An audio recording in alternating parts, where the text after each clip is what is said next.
qu'on appelle Juvénal, écrivait une phrase que le temps n'a pas usée. Men sana incorpore sano, ce qui veut dire un esprit saint dans un corps saint. Mais croyez-moi, ce n'est pas un slogan, c'est un programme de vie. Vous entrez dans la vie active à un moment où le monde change de code. L'intelligence artificielle, le numérique, l'automatisation. Et devant cette vague, deux attitudes existent. Subir ou se tenir debout. Votre propre devise le dit déjà, c'est-à-dire la devise de l'Institut régional de formation professionnelle. Et vous la portez sur votre blason. Scientia, Saint-Père, Alta, Ad Sublinia Erigit. Ça veut dire quoi? Ça veut dire que la science élève toujours vers les cibles. Se tenir debout, cela demande un corps solide et un esprit solide. Commençons donc par le corps, parce que c'est le socle et c'est ce qu'on abîme en premier. Un étudiant qui ne dort pas, un étudiant qui saute des repas, un étudiant qui vit de café et de nuit blanche, qui abandonne le sport parce qu'il n'a pas le temps. Cet étudiant-là ne travaille pas plus, il travaille moins bien, il travaille plus longtemps. Ce n'est pas du courage, mais c'est du gaspillage. Le corps sain, c'est le sommeil, le mouvement, la discipline et aussi, surtout, le refus des fléaux qui guettent la jeunesse. Voilà pourquoi une journée de l'étudiant qui met le corps à l'honneur n'est pas une récréation, mais une leçon. Aussi bien ceux qui font le QHSE que ceux qui font analyse biomédicale. Je voudrais leur dire que vos disciplines respectives ne sont rien d'autre qu'un esprit sain dans un corps sain, appliqué au monde du travail. Si vous avez le savoir, que vous n'avez pas le savoir-faire, tout s'effondra. Si vous avez le savoir-faire et vous n'avez pas le savoir-être, tout va également s'effondrer. Quoi vous apprendre, puisque tout est sur Internet, puisque l'intelligence artificielle répond à tout. Celui qui ne sait rien ne peut même pas juger si la machine ment. Chers étudiants, on recrute pour des compétences, mais croyez-moi, on garde la personne qu'on a recrutée ou on le renvoie pour le comportement.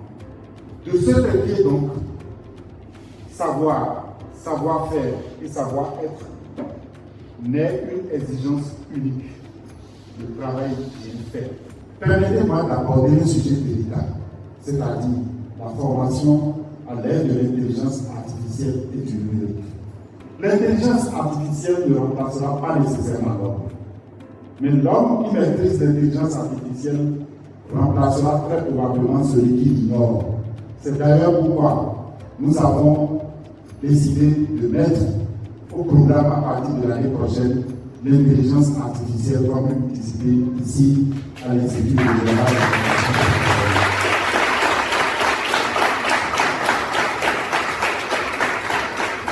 Ne confondez jamais l'outil et la béquille. Deuxième vigilance. Cultivez ce que la machine n'a pas.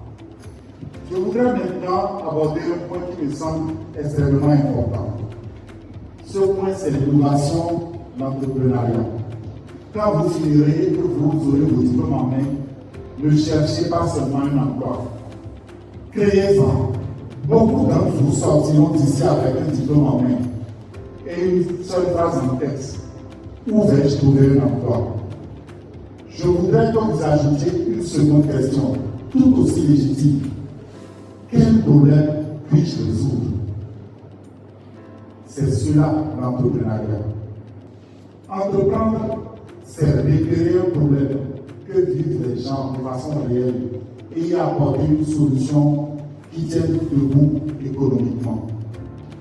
Innover, ce n'est pas inventer une fusée, pas du tout. Innover, c'est faire mieux.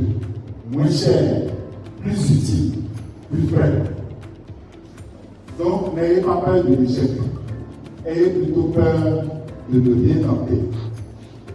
Mon troisième conseil, ne marchez pas seul. Associez-vous. Vous savez que dans notre pays, nous n'avons pas la culture de l'entraide et de travailler en commun. Trouvez des mentors. Cherchez des incubateurs, des structures d'accompagnement, les concours de projet. Une bonne équipe corrige une idée moyenne, une mauvaise équipe détruit une idée géniale. Je reviens maintenant à notre fil conducteur et je le redis autrement. Un corps sain pour tenir la distance, car réussir est un marathon, pas un sprint. Un esprit sain pour voir clair, savoir, savoir-faire, savoir-être. Un travail bien fait pour bâtir une réputation que nul ne pourra confisquer, car la qualité, avant d'être une norme, est une conscience. Une maîtrise de l'outil numérique et de l'intelligence artificielle pour être acteur et non spectateur de votre siècle. Et enfin, une âme d'innovateur et d'entrepreneur pour ne pas attendre l'avenir, mais le fabriquer. Mais je peux vous rassurer sur un point, et ce sera ma dernière promesse. L'Institut régional de formation professionnelle ne vous abandonnera pas.